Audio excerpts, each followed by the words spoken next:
তাবুংনি জরানি তেকেশা নাংকুমা ককমা ত্রিপুরা জন অধিকার সংগ্রাম পরিষদ কেন্দ্রীয় কমিটি ni সাকথান মুম্বাই নৈজি नै দফা সানমুংনৈ দামথাম জরানি বাগৈ লুকুথুম পান্ডা খ্লাইখা আগরতলা প্যারাডাইস টমনি আমচায় তাবুংনি জরানি তেকেশা নাংকুমা ককমা ত্রিপুরা জন অধিকার সংগ্রাম পরিষদ কেন্দ্রীয় কমিটি ni সাকথান মুম্বাই নৈজি नै দফা সানমুংনাওই দামথাম জরানি বাগৈ লুকুথুম পান্ডা খ্লাইখা আগরতলা প্যারাডাইস টমনি আমচায় আউটসোর্সিংয়ের মাধ্যমে বেসরকারিকরণ এবং সরকারি প্রতিষ্ঠানগুলোকে আউটসোর্সিংয়ের মাধ্যমে নিয়োগ করা হচ্ছে সেটা অবিলম্বে বন্ধ করতে হবে। সেখানে যে কর্মচারীদের এবং যে সংরক্ষণের যেটা সাংবিধানিক অধিকার সেই অধিকারকে তারা সেখানে নস্যাৎ করে দেওয়া হচ্ছে আউটসোর্সিংয়ের মাধ্যমে নিয়োগ করে। এবং সেখানে যে চাকুরির যে নিয়মনীতিগুলো রয়েছে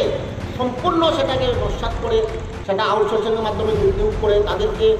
অ্যাপয়েন্টমেন্ট লেটার পর্যন্ত দেওয়া হয়নি, তাদের কোনো চাকরির গ্যারেন্টি নেই। মালিকপক্ষ কিংবা সরকার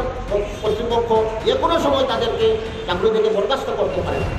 এবং এই একটা অনিশ্চয়তার মধ্য দিয়ে আজকে সেই আউটসোর্সিংয়ের মাধ্যমে যারা বেকার রয়েছেন এখানে ত্রিপুরা রাজ্যে 8 লক্ষের উপর বেকার রয়েছেন তাদেরকে আউটসোর্সিংয়ের মাধ্যমে আজকে নিয়োগ করতে বাধ্য করা হচ্ছে। আমরা চাই যে সমস্ত বেকারদের সরকারি চাকরি দেওয়া হোক, নতুবা তাদেরকে বেকার ভাতা প্রদান করা হোক এবং আউটসোর্সিং সম্পূর্ণভাবে যাতে বন্ধ করা হোক তার দাবি আমরা রাখছি।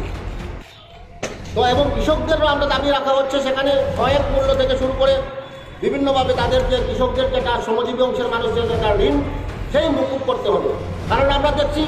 আজকে ভারতবর্ষে বড় বড় যেটা পুঁজিপতি আদানি আম্বানি বেদান্ত থেকে শুরু করে তাদের বৃহৎ ঋণ আজকে মুকুব করা হয়েছে সরকারিভাবে।